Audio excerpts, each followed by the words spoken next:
উত্তরপ্রদেশের দিলীপ এবং প্রগতির নতুন বিবাহিত খুশির জীবন, কিন্তু বিয়ের ১৪ দিনের মধ্যে এমন এক ভয়াবহ ঘটনা ঘটে যা উত্তরপ্রদেশের মিরাটের মুস্কান ও সাহিলের ঘটনাকেও হার মানাবে। ৫ মার্চ ২০২৫ উত্তরপ্রদেশের আউরাইয়া জেলার দিলীপ যাদবের সাথে হিন্দু রীতি মেনে প্রগতি যাদবের বিয়ে হয়। ৩ বছর প্রেম করার পর অনেক বাধা অতিক্রম করে তাদের বিয়ে হয়। তাই পরিবারে নতুন এক সদস্য আসায় পরিবারের বাকি সবাই খুশিতে নাচ গান করছিলেন, কিন্তু কেউ জানত না আগামী ২ সপ্তাহের ভেতরে তাদের সাথে কী ভয়ানক ঘটনা ঘটতে চলেছে। ঘটনার দিন দিলীপ যাদব প্রথমে তার স্ত্রীকে ফোন করে জানায় সে ৩০ মিনিটের মধ্যে বাড়ি আসছে। তারপরে তার দাদাকে ফোন করে একই কথা জানায়, কিন্তু ৩০ মিনিট বলার পরেও বিকেল গড়িয়ে সন্ধ্যা হয় এবং সন্ধ্যা গড়িয়ে রাত হয়ে তবুও দিলীপের বাড়ি ফেরার কোনো সাড়া পাওয়া যায় না। এমনকি তার মোবাইল ফোনটাও নেটওয়ার্ক সীমার বাইরে আসে। অনেক চেষ্টার পর যখন তার ফোনে রিসিভ হয়, কিন্তু সেটা দিলীপ ছিল না, অন্য কেউ, অর্থাৎ একজন পুলিশ অফিসার। আর ফোন রিসিভ করার পর যা জানায় তা পরিবারের কেউ যেন বিশ্বাসই করতে পারেনি।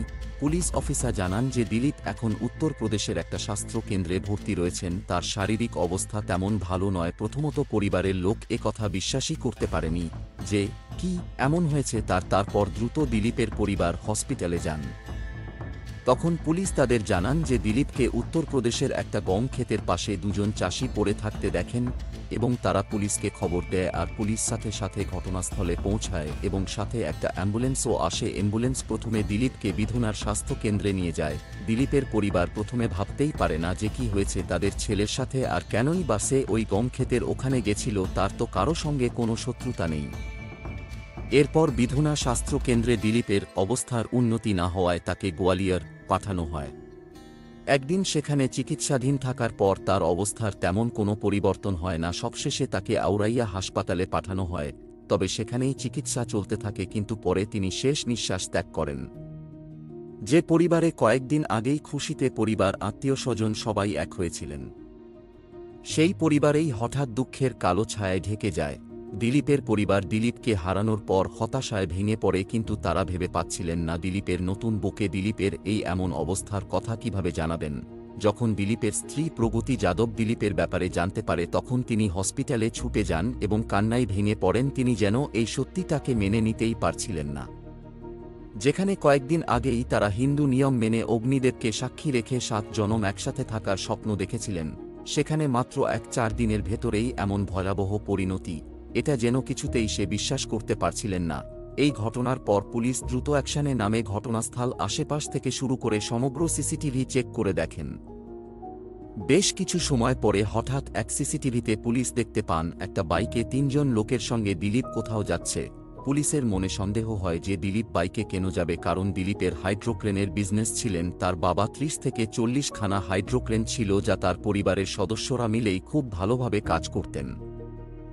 ঘটনার দিনও দিলীপ একটা হাইড্রোক্রেনে কাজ করছিলেন এবং কাজ শেষে হাইড্রোক্রেনটা নিয়ে বাড়ি আসছিলেন এবং ফোন করে তার স্ত্রী এবং দাদাকে জানান। তারপরেই এমন ঘটনা ঘটে। এরপর পুলিশ সিসিটিভি ফুটেজকে খতিয়ে দেখতে শুরু করে এবং বাইকে থাকা বাকি ৩ জনের তথ্য বার করতে শুরু করে। এরপর পুলিশের হাতে যা তথ্য আসে তাতে পুলিশ ও রীতিমতো চমকে যান, কেননা বাইকে ছিলেন রামজি নাগার, যে পেশায় একজন ভাড়াটে অপরাধী ছিলেন। তখন পুলিশের মনে সন্দেহ হয় যে দিলীপের এমন ঘটনার পেছনে অন্য কোনো রহস্য আছে। তারপর পুলিশ রামজি নাগারকে জিজ্ঞাসাবাদ শুরু করেন। তারপর অনুরাগ যাদব নামে এক যুবকের নাম আসে। অনুরাগ যাদবের বাড়ি ছিল প্রগতি যাদবের বাড়ির পাশে। এখানে বলে রাখাটা খুবই জরুরি, অনুরাগে যাদব একজন হ্যান্ডসাম ছেলে ঠিকই, কিন্তু শো অফ করা একটা ছেলে ছিল। সে সারাক্ষণ দামি বাইক, দামি গাড়ি, হোটেল, রেস্টুরেন্টে ঘুরতে গিয়ে তার ফটো সোশ্যাল মিডিয়া আপলোড করা, এভাবেই চলত তার বেশিরভাগ জীবন। আর তার এই শো আপ করা লাক্সারিয়াস টাইপের জীবন প্রগতিকে খুব প্রভাবিত করেছিল, যার জন্য ধীরে ধীরে তাদের মধ্যে প্রেমের সম্পর্ক গড়ে ওঠে।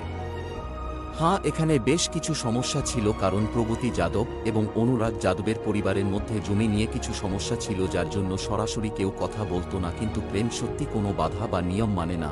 তারপর একদিন তার পরিকল্পনা অনুযায়ী একটা কাগজে তার ফোন নাম্বার লেখেন এবং প্রগতি যখন তার বাড়ির বাইরে কোনো একটা কাজে আসে, তখন রাস্তার মাঝখানে সে তার ফোন নাম্বারটি ছুঁড়ে মারে। কিন্তু প্রগতি কি করে ফোন করবে সেটা ভেবে পায় না, কারণ তখন প্রগতি যাদবের কাছে ফোন ছিল না। তাই সে রাতের বেলা লুকিয়ে তার বাবার ফোন নিয়ে অনুরাগের সঙ্গে কথা বলত তারপর ধীরে ধীরে কথা বলতে বলতে তাদের সম্পর্কের পরিণতি হয় গভীর। কিন্তু অনুরাগ যে শো অফ করা লাইফস্টাইল সবাইকে দেখাতো, আসলে বাস্তবে অত টাকা পয়সার ছিল না তার। পুলিশ তদন্তে জানা যায় তার বেশিরভাগ খরচই তার পরিবার এবং আত্মীয় স্বজন দিয়ে থাকতেন, আর সেই টাকা নিয়েই অনুরাগ লোক দেখানো এইসব কারসাজি করত। কিন্তু প্রগতি তো প্রথমত ভেবে নিয়েছিল যে এটা হয়তো সত্যি, কিন্তু তার বাস্তব রূপ যা আসলে এরকম ছিল না। প্রগতি প্রথমে ভেবে নিয়েছিল অনুরাগ তার সেই জীবনসঙ্গী যার সঙ্গে সে বাকি জীবন কাটাতে পারে। কিন্তু যখন সম্পূর্ণ বাস্তব জানতে পারে তখন সে যেন ভেঙে পড়ে। এদিকে প্রগতির বড় দিদি অর্থাৎ দিলীপের বৌদি সত্যিকারের লাক্সারিয়াস লাইফ কাটাতেন, কারণ দিলীপের টাকা পয়সার কোনো অভাব ছিল না। পুলিশের তদন্তে প্রগতি জানায় যে সে এক পরিকল্পনায় সে দিলীপকে প্রেমের জালে ফাঁসায় এবং তাকে বিয়ে করার কথা। ঠিক তেমনি সে ধীরে ধীরে দিলীপের সঙ্গেও প্রেমের সম্পর্কে আবদ্ধ হয়। প্রায় দিলীপ প্রগতির বাড়ি যাওয়া আশা করত এবং প্রগতি ও দিলীপের বাড়ি যাওয়া আশা করত, যেহেতু তারা একে অপরের আত্মীয় ছিল। এখানেই প্রগতি অনুরাগের সঙ্গে দিলীপকে পরিচয় করায় নিজের বন্ধু বলে, কিন্তু আসলে অনুরাগ আর প্রগতি ছিল আলাদা কিছুর।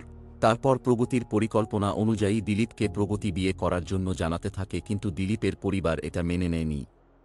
কেননা প্রগতির দিদি দিলীপের বৌদি হতো, তাই দিলীপের পরিবার চাইছিল না একই পরিবারের দুজন মেয়ে তাদের পরিবারের বউ হয়ে আসুক। কিন্তু দিলীপের জেদের কাছে তার পরিবার হার মেনে যায় এবং প্রগতির সঙ্গে বিয়ে দেয়। আর যা ভিডিওর শুরুতেই বলা হয়েছে, যার কারণে পরিবার সবাই প্রথমত রাজি না হলেও পরে ঠিক মেনে নেয়। তবে প্রগতির মনে ছিল কিছু অন্য প্ল্যানিং। পুলিশ তদন্তে জানা যায় বিয়ের পর প্রগতি আর অনুরাগের সঙ্গে আগের মতো দেখা করতে পারছিলেন না। আর দ্বিতীয়ত তার পরিকল্পনাও ছিল দিলীপকে পৃথিবী থেকে এমনভাবে সরাতে হবে যেন কেউ সন্দেহ করতে না পারে, আর সবশেষে তার টাকা পয়সা নিয়ে অনুরাগের সঙ্গে বাকি জীবন কাটানোবে। তাই প্রগতি ও অনুরাগ একজন ভাড়া করা অপরাধীকে প্রায় 2 লাখ টাকা দেয় দিলীপকে পৃথিবী থেকে সরানোর জন্য। সবথেকে অবাক করার বিষয়, প্রগতি এবং অনুরাগের কাছে এত টাকা ছিল না, কিন্তু বিয়ের শগন অথবা মুখ দেখার অনুষ্ঠানে প্রগতি প্রায় 70,000 টাকা পেয়েছিলেন, আর সেটা নিজের কাছে রেখেছিলেন, আর বাকি যে 30,000 সে টাকা দিলীপের থেকে নিয়েছিলেন প্রগতি। যা পুলিশের তদন্তে জানা যায়। এটা ভাবতেও অবাক লাগে, স্বামীর থেকে টাকা নেওয়া হয়েছে সেই স্বামীকে এই পৃথিবী থেকে সরানোর জন্য। তারপর তাদের পরিকল্পনা অনুযায়ী অপেক্ষা করছিলেন কাজের জন্য, কিন্তু দিলীপ প্রথম কয়েকদিন কাজের উদ্দেশ্যে বাইরে বের হয়নি। ঠিক 14 দিনের মাথায় দিলীপ কাজে বের হয় এবং কাজ থেকে ফেরার সময় সে প্রগতিকে ফোন করে জানায় যে 30 মিনিটের মধ্যে বাড়ি ফিরছে, আর এই কথাটাই প্রগতি সঙ্গে সঙ্গে ফোন করে অনুরাগকে জানিয়ে দেয়। এরপর অনুরাগকে সাহায্য করার জন্য আরও 2জন লোক উপস্থিত ছিলেন, একজন অনুরাগের মাসির ছেলে দুর্লভ যাদব এবং তার বন্ধু শুভম যাদব। প্রথমে তারা একটা বাইকে করে রামজি-নাগার দুর্লভ যাদব এবং শুভম গিয়ে তার ক্রেনটাকে প্রথমে থামাতে বলে এবং বলে যে আমাদের একটু সাহায্যের প্রয়োজন, তাদের কোনো গাড়ি খারাপ হয়ে গেছে। দিলীপের মনে তেমন আর কোনো প্রশ্ন জাগেনি, সে ঠিক সাহায্যের জন্য তাদের বাইকে চেপে বসে। কিন্তু দিলীপ কখনো কল্পনাই করতে পারেনি আগে গিয়ে তার সঙ্গে কোনো ভয়াবহ পরিণতি হতে চলেছে। এরপর রামজি-নাগার দুর্লভ যাদব এবং শুভম যাদব দিলীপকে নিয়ে একটা ফাঁকা জায়গায় এসে হাজির হয়। দিলীপের হালকা মনে সন্দেহ হয় যে এখানে তো কোনো গাড়ি নেই, তাহলে কেন তাকে এখানে ডেকে পাঠানো হয়েছে। ততক্ষণে দুর্লভ কিছু বুঝে ওঠার আগেই পেছন থেকে তার মাথায় হাত করা হয় এবং এই অপরাধীদের কাছে থাকা দেশীয় আগ্নেয় দিয়ে মাথায় গুলি করে। তারপরে রামজি-নাগার দুর্লভ যাদব এবং শুভম ভেবে নেয় দিলীপ হয়তো আর বেঁচে নেই, তাই তাকে ঘটনাস্থলে ছেড়ে পালিয়ে যায়।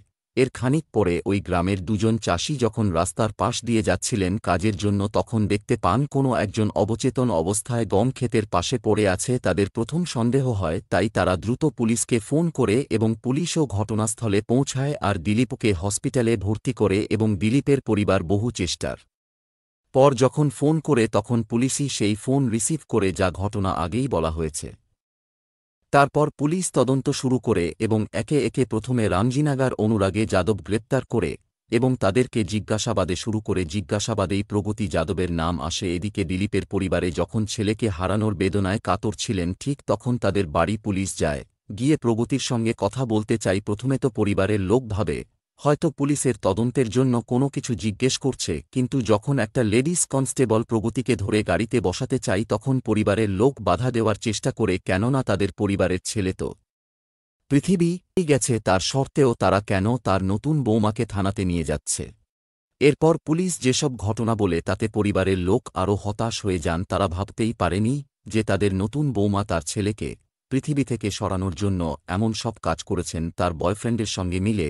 এদিকে পুলিশ এই তিনজনকে গ্রেপ্তার করলেও বাকি দুজন অর্থাৎ দুর্লভ যাদব এবং শুভম যাদবকে তখনও গ্রেপ্তার করতে পারেনি, কেননা তারা আগে থেকেই পালিয়ে বেড়াচ্ছিলেন। এরপর পুলিশ বিভিন্ন জায়গায় চেক পোস্ট বসায়, তারপর পুলিশ তাদের একটা চেক পোস্টে ধরে নেয়। এখন সবাই পুলিশ হেফাজতে রয়েছেন, মাননীয় আদালত বিচার করবেন তাদের কি সাজা হবে। কোনো প্রকার অপরাধ ঠিক নয়, অপরাধ থেকে দূরে থাকার চেষ্টা করুন। যদি কখনো কোনো সমস্যার সম্মুখীন হন তাহলে অবশ্যই পুলিশ প্রশাসন বা পরিজনের সাহায্য নিন। যদি কখনো মনে হয় কারো সাথে আপনি সম্পর্কে সন্তুষ্ট নন, তাহলে সেটাকে আইনি মাধ্যমে বিচ্ছেদ প্রদান করে আবার নতুন কারো সঙ্গে সুন্দরভাবে জীবন যাপন শুরু করুন। ভিডিওটা শুধু শিক্ষার জন্য তৈরি করা হয়েছে। ভিডিওতে দেওয়া তথ্য ইন্টারনেটের সবার জন্য উন্মুক্তভাবে রয়েছে। ভিডিও সম্বন্ধে আপনার কি মতামত অবশ্যই কমেন্ট বক্সে জানান। ভিডিওটি ভালো লাগলে চ্যানেলটি সাবস্ক্রাইব করে লাইক এবং শেয়ার করুন। ভিডিওতে